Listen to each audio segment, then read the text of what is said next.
الله بالتكبير لنبينا طاب النافير، لنبينا طاب النافير. بسم الله بالتكبير، بسم الله بالتكبير. لنبينا طاب النافير، لنبينا طاب النافير. لا إله إلا الله، لا إله إلا الله. محمد رسول الله، محمد رسول الله. لا إله إلا الله، لا إله إلا الله. محمد حبيب الله، محمد حبيب الله. يا هندوس يا أنجاس، يا هندوس يا أنجاس. محمد حبيب الناس، محمد حبيب الناس. يا هندوس يا أنجاس، يا هندوس يا أنجاس. محمد سيد الناس، محمد سيد الناس. تكبير، الله أكبر. تكبير، الله أكبر.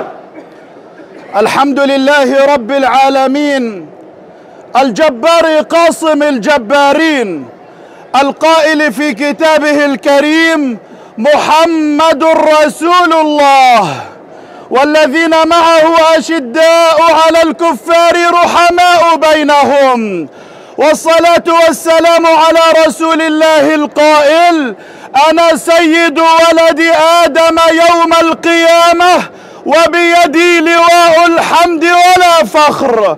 عذرا يا سيدي يا رسول الله، الكفار ينالون من مقامك وحكامنا خونة وجيوشنا متخاذلون. أيها المسلمون، ها أنتم ترون كيف تتوالى إساءات الكفار لرسول الله صلى الله عليه وسلم وتعدياتهم على مقامه الكريم، فما كادت إساءات فرنسا تنصرف عنا حتى خرجت علينا إساءات الهندوس عباد البقر على لسان بعض الناطقين باسم الحزب الحاكم في الهند. أيها المسلمون، إن هذه الإساءات ما هي إلا حرب على الإسلام والمسلمين، على عقائدنا وبلادنا وثرواتنا وأعراضنا وحجاب نسائنا وتماسك أسرنا. ومن أجل هذا كله فهم يحاولون النيل من رسولنا صلى الله عليه وسلم. وصدق الله تعالى إذ يقول: قد بدت البغضاء من أفواههم وما تخفي صدورهم أكبر.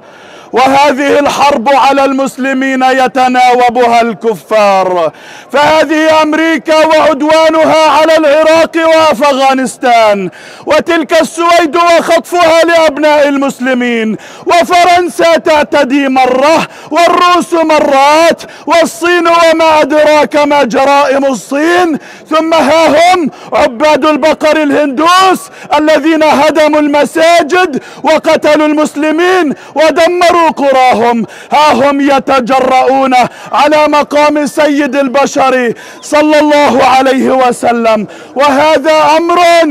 وهذا أمر لا يرد عليه إلا بشيء واحد ووحيد، وهو إعلان الجهاد في سبيل الله وفتح جبهات القتال ليقول الجيش كلمته في تأديب الكافرين والمشركين واستئصال شأفتهم.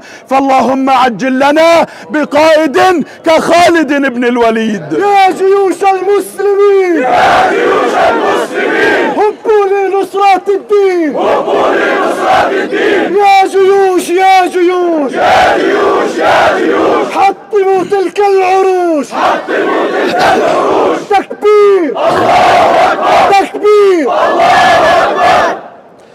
إن خيانة حكام المسلمين ونذالتهم تجرئ عباد البقر على التطاول على سيد البشر، ونحن ومن المسجد الأقصى المبارك نوجه خطابنا إلى جيوش المسلمين في مصر والحجاز وتركيا والأردن وكل بلاد المسلمين، ونقول لهم: أين أنتم؟ أما آن لكم أن تنصروا دينكم وتنصروا نبيكم وتحرروا بلادكم ومصراكم. ونقول لقادة هذه الجيوش: إن ارتهانكم لأمريكا وللحكام الخونة أفقدكم كرامتكم وأفقد جيوشكم قيمتها وإرادتها، وأنساها واجبها تجاه أمتها ودينها، فتجرأ أعداء الإسلام على كل الحرمات وفعلوا بالمسلمين كل الموبقات، وهذا كله بسبب تخاذلكم وسكوتكم على الحكام. فمن لنا يا قادة الجيوش؟ من لنا يا ضباط الجيوش؟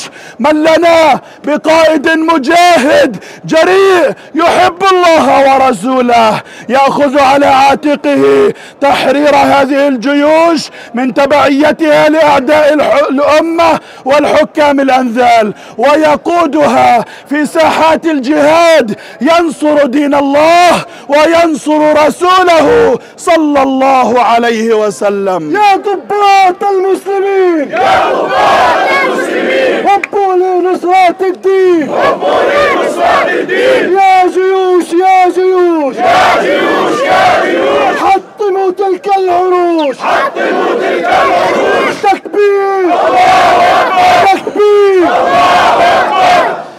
أما أنتم يا أهل باكستان فإن تحرككم لقتال الهندوس أوجب من تحرك غيركم، فالله أكبر والعزة لله. الله أكبر والعزة. تكبير تكبير. لا إله إلا الله، لا إله إلا الله، محمد رسول الله، محمد رسول الله. لا إله إلا الله، لا إله إلا الله، محمد حبيب الله، محمد حبيب الله. تكبير الله أكبر، تكبير. الله أكبر. أما أنتم يا أهل باكستان فإن تحرككم لقتال الهندوس أوجب من تحرك غيركم، فهم على حدودكم ويحتلون من أرضكم ويقتلون أهلكم، وإن عندكم جيشا عظيما يستطيع أن يؤدب الهندوس وينسيهم وساوس الشيطان، فما بالكم تسكتون على ارتهان جيشكم العظيم بسلاحه وجنوده وضباطه وأركانه لإرادة أمريكا؟ يحاربون من تحارب ويسالمون من تسالم، فلا هم نصروا إخوانهم في الهند من بطش الهندوس، مع أن الله سبحانه وتعالى يقول: وإن استنصروكم في الدين فعليكم النصر، ولا أعلنوا الجهاد دفاعا عن الإسلام ونبي الإسلام ولا عن الأقصى مسرى نبي الإسلام. ونبينا يقول: ما من امرئ يخذل امرأ مسلما عند موطن تنتهك فيه حرمته وينتقص فيه من عرضه إلا خذله الله عز وجل في موطن يحب فيه نصرته. يا حكام يا فجار، يا حكام يا فجار، حكمكم علينا عار، حكمكم علينا عار. يا حكام يا أنذال، يا حكام يا أنذال، حكمكم إلى زوال، حكمكم إلى زوال. يا ضباط الباكستان، يا ضباط الباكستان، انصروا النبي العدنان، انصروا النبي العدنان. تكبير الله أكبر، تكبير الله أكبر، تكبير. الله أكبر. وأما أنتم أيها المسلمون في كل بلاد المسلمين فإن ضباط الجيوش وقادتها هم أبناؤكم وإخوانكم، ويقع عليكم أن تطلبوا منهم القيام بواجبهم الذي فرضه الله عليهم وعليكم، واجب النصرة لدين الله والعاملين لإقامة هذا الدين بالخلافة الراشدة والجهاد في سبيل الله. وإن الخير في هذه الأمة أصيل، ولن تعدم أمة محمد أن يكون في جيوشها ضباط وأركان وألوية يجددون أمجاد الصحابة والمجاهدين والفاتحين.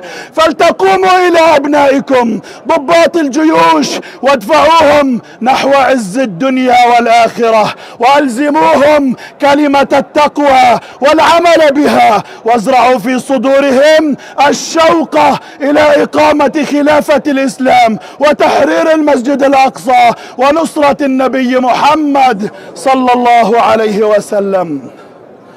اللهم صل وسلم وبارك على عبدك ونبيك محمد صلاة تنصر بها أمته بخلافة راشدة على منهاج النبوة، تعز بها الإسلام والمسلمين وتذل بها الكفر والكافرين. اللهم بلغ عنا هذا الخير للمسلمين واهدهم به، والحمد لله رب العالمين.